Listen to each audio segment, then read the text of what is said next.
Hi, it's Nardwuar, the Human Serviette here in Vancouver, British Columbia, Canada. A few months ago, I did an interview with the band N.E.R.D, and Pharrell Williams of the band really liked the interview. Pharrell Williams, the rump shaker. Yeah. This is one of the most impressive interviews I've ever experienced in my life. Seriously.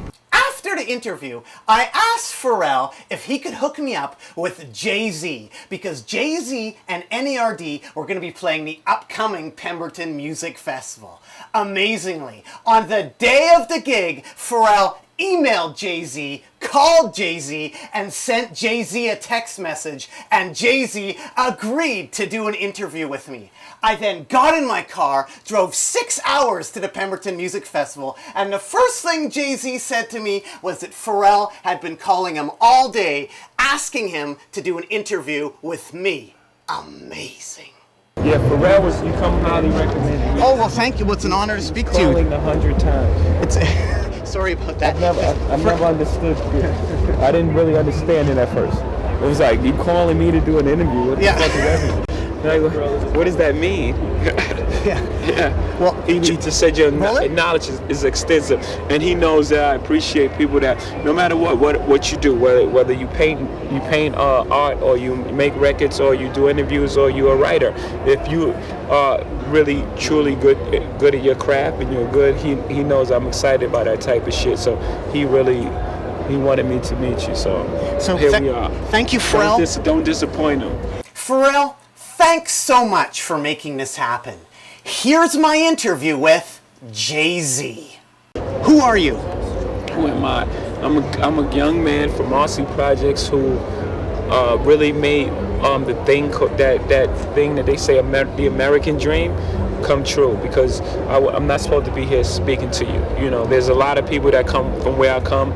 There's a lot of skilled people who come from where I come who are not here right now. You are Jay-Z. Oh, I thought you meant like, who am I? I thought it was a deeper question. I thought my name is Jay-Z. Yes.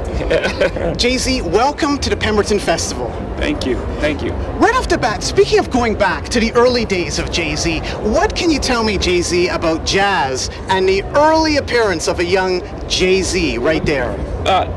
To be very honest with you, you know, if you look at this is not your typical rapper right here. You know, this is not even my album. This is actually Jazz's album. But if you look on the back of this thing, the cable rope in the 4-finger ring, you know, that cable was mine. That Cobra was a friend of mine. His name was DeHaven. That was mine.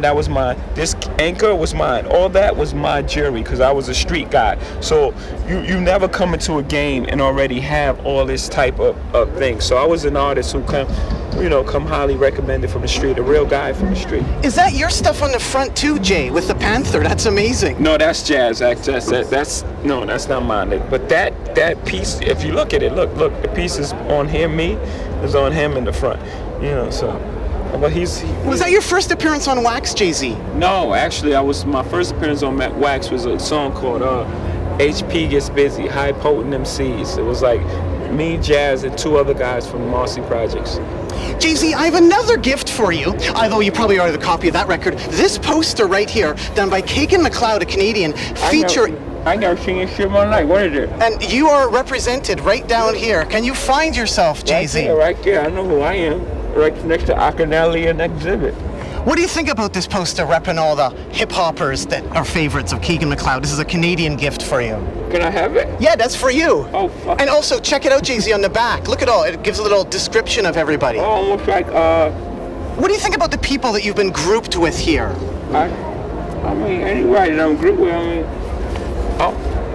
excuse me. I'm a supporter of hip-hop, so, you know, I support all these people.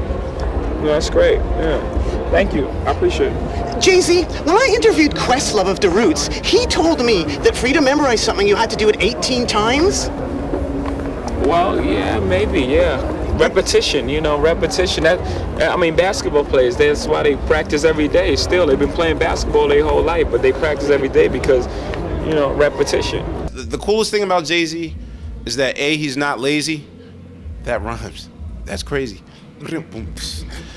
No, he's not lazy. and I told him, if you want to know all these songs, studies say that if you repeat anything 18 times in a row, it will instantly get committed to memory. So first he was like, oh man, I'll just do it like 6 times or whatever. No, but then he would forget certain things. I said, look, dude, if you do it 18 times in a row, we'll be straight. So we did a little schedule for like 9 days before, 4 songs a day, 3-hour rehearsal, take a break, 3-hour rehearsal, take a break, and then that's how he committed to memory. Is that the magic number, 18? Well, yeah, I don't know if 18's the number, but How about 99? Is that the magic number, Jay-Z? Well, 99 problems, that's pretty much. And what I was wondering is, did that song originally come from Brother Marquis or Ice-T, Jay-Z? Yeah, that actually, was it Marquis or Ice-T? I thought it was Ice-T, yeah. So Ice-T and Brother Marquis helped with the 99 problems. Well, they invented it, I just followed tradition.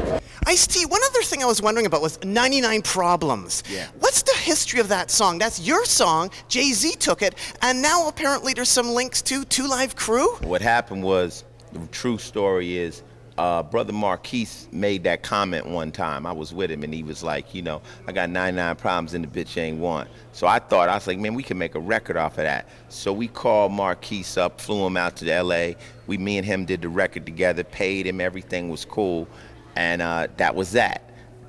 Years later, Jay-Z hears the record from Rick Rubin, decides he wants to remake it, remakes the hook, and does it. Then Marquise comes back and hears Jay-Z did it and decides he wants more money, but all the money was already paid out.